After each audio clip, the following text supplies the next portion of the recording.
Now, once again, on your behalf, I welcome Dr. Colin Peckham. I was reflecting last night when I eventually got home. I felt that last night he laid the table. He presented a broad canvas. And I'm convinced that what we're about to hear this morning, in this first lecture and also in the second, will begin to fill in the details.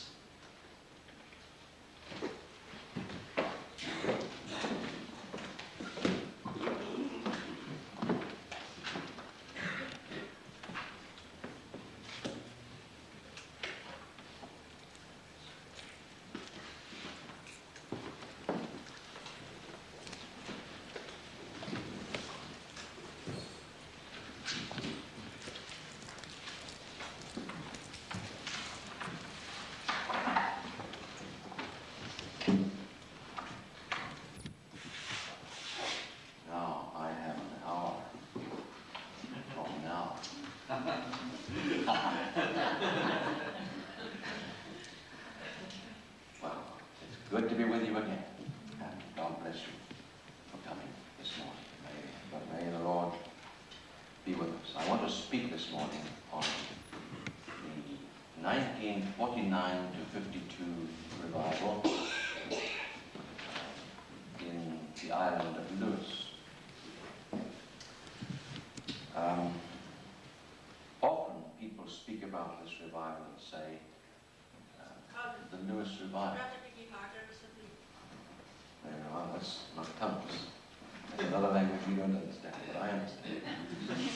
She said, speak a little louder, please. That's instructions from the back seat.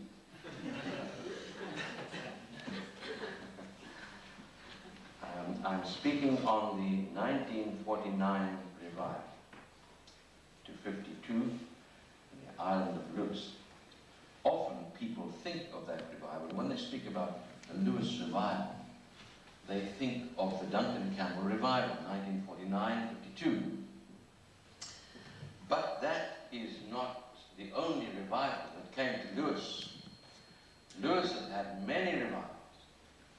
And so when you speak about the Lewis revival to anybody there, they think of various ones, various revivals, immediately. They're not stuck on to the one revival. As a matter of fact, this goes back a long way. The Highland community, the Gaelic people, were disadvantaged in that they didn't have the scriptures in their own language until 1767, when they got the New Testament, and 1801, when they got the whole Bible.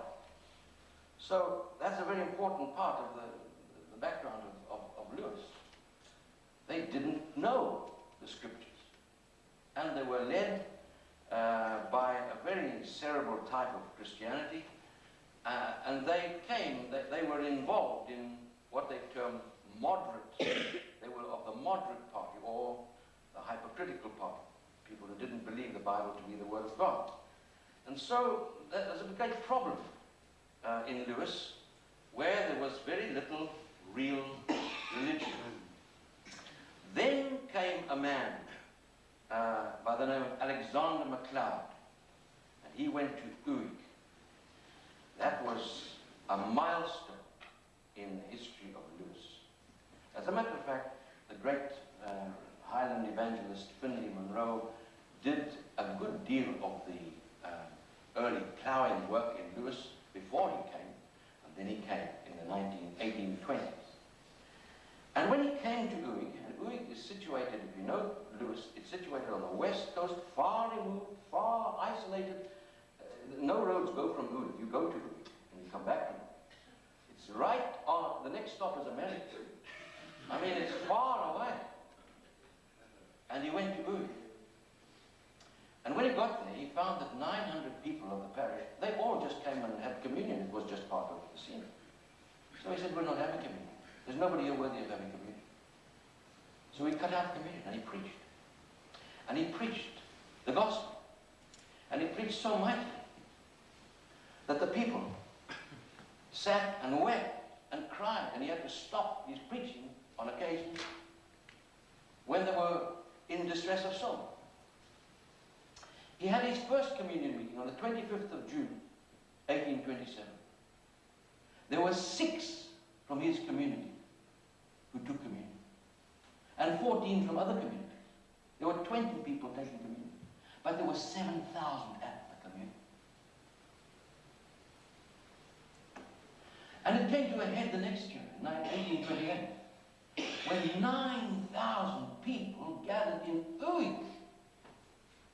It's almost impossible to think about. There weren't big roads. They walked over the moors and over the peaks, and there they got there. 9,000. And that was the massive move of the Spirit of God in Lewis. It changed Lewis forever. The 1820s, the revival which spread from Uig to all parts of Lewis. Every hamlet, every home, every village was affected. Then they knew the true religion.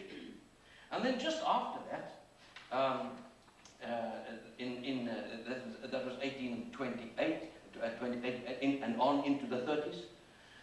And then came the 1859 revival, Ulster revival, Scottish revival. It went right up, and particularly in Ness, where there are 14 villages right in the very north of Lewis. There, God blessed mightily, particularly in Ness, in 1859. And then in 1900 and 1901, there was one which began at Stornoway, at Carloway. Carloway has been greatly blessed. Carloway, and the Free Church, at least the minister there, Peter MacDonald, Stornoway, spoke of this as one of the deepest spiritual movements that had ever been known in the island. That is 1900, 1901. And that spread all over, also from Uig, and from Carloway at least. And then from 1903, and work began in Carloway, the surrounding villages, and then again in 1903, all the way to 1912, it centered in Carloway and all the areas on the west coast there, were near to Carloway. And then from 1923 to 26, there was another mighty work under Reverend Roderick MacLeod, the Free Church, and a revival of considerable intensity broke out in the district, and it was there for, whilst he was there, he left for Dumbarton after 1926. And then in Point, which is about 12 miles from Stornoway, there were continual revivals. A minister of the Free Church called Reverend William Campbell went there, and he had revival in 1934 in his church, 1939, 1949, 1957. 4 revivals in his ministry in one church. God mightily blessed that man. So Lewis knew what revivals were. And then came the 1939 revival. It was widespread. Some say it started in Carloway, some say it started elsewhere. But it was widespread over all different places in Lewis.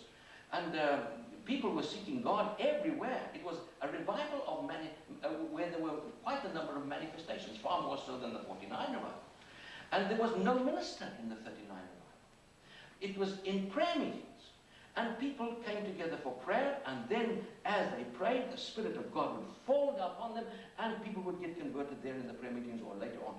And so this spread all over. It was far more widespread than the 49 revival of which I'm speaking this morning.